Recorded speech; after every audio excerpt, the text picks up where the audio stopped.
explaining the Wars of the Roses. King Edward III of England ruled until 1377, and in that time he had 5 children. When the time came that Edward died, his eldest son and heir to the throne had also died. Richard II was then given the crown. In turn, he would then be overthrown by Henry IV, son of John of Gaunt, Duke of Lancaster. Henry IV and his heir Henry V would face many rebellions during their time in power. They were able to keep the kingdom intact, mainly due to their successes during the 100 Years' War. In 1422, Henry VI would come to power, and England's luck in France would run out.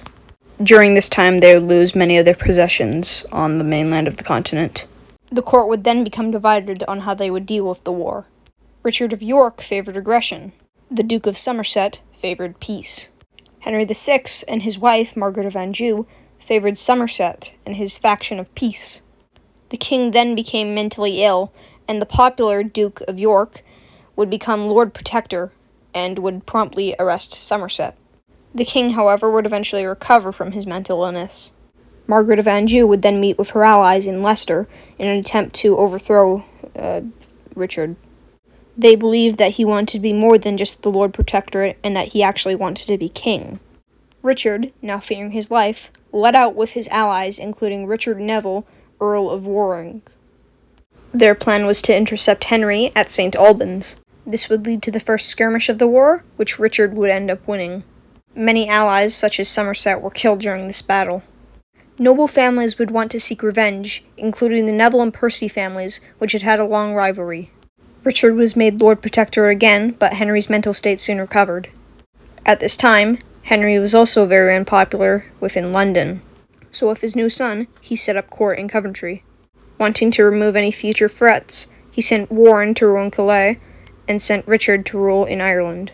Warwick, in Calais, would successfully fight off French pirates.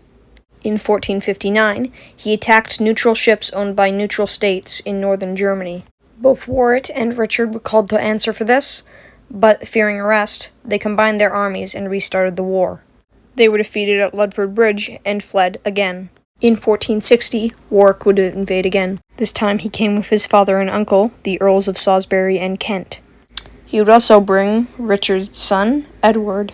This time, they won in Northampton. Richard would then sail from Ireland to claim the throne. His claim would come from his mother, who was a descendant of Lionel, Duke of Clarence. The Parliament did not make Richard king, however. They instead made him Henry's heir. This would in turn disinherit Henry's young son. Margaret of Anjou would flee to Scotland, and would offer Berwick in turn for support. Even though the nobles of England often shifted their loyalties between the Yorkists and the Lancastrians, she managed to gain support in Northumberland, Devon, and Somerset. In 1460, she would march south. They would defeat the Yorkists at Wakefield, and Richard would be killed in battle. Richard's son, Edward, would then attempt to unite the Yorkists in an attempt to depose the king. This was because the king had broken the inheritance agreement. During the Battle of Towton, he would become successful in this goal, and he would then be crowned king. Many Lancastrians refused to give over their castles to him, and some even carried out raids.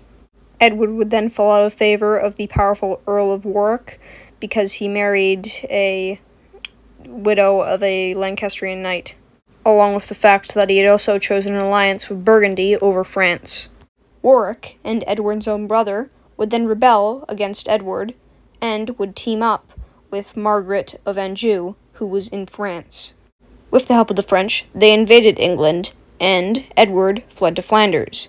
Henry was then subsequently recrowned as the King of England. Warwick would then help his new French allies in a war against Burgundy. This would urge Charles of Burgundy to try and help Edward get back his throne.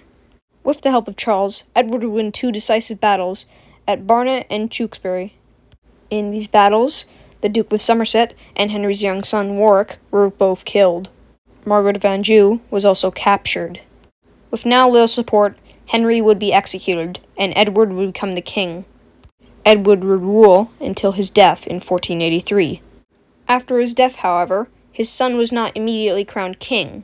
That was because Edward's brother had declared that his marriage to a widow made the son illegitimate. Because of it being illegitimate, it could not rule. Edward's 2 sons would then be locked up in the Tower of London and would mysteriously disappear. Edward's brother, Richard III, would then become king. Richard, however, was seen as a usurper and was very unpopular from the start. Many people decided to back the last Lancastrian claim, Henry of Tudor. Henry Tudor would then sail from Brittany to Britain, where he was in exile. Many people joined him as he went to the Battle of Bosworth, which he would eventually win. He would then be crowned the first Eudaimonic king, and Henry VII. He would then go on to marry Edward IV's daughter, and united the houses of York and Lancaster into the House of Tudor, ending the Wars of the Roses. In conclusion, this war is very long and hard to talk about it, and I'm happy this video is over. Thank you for watching this video on the Wars of the Roses.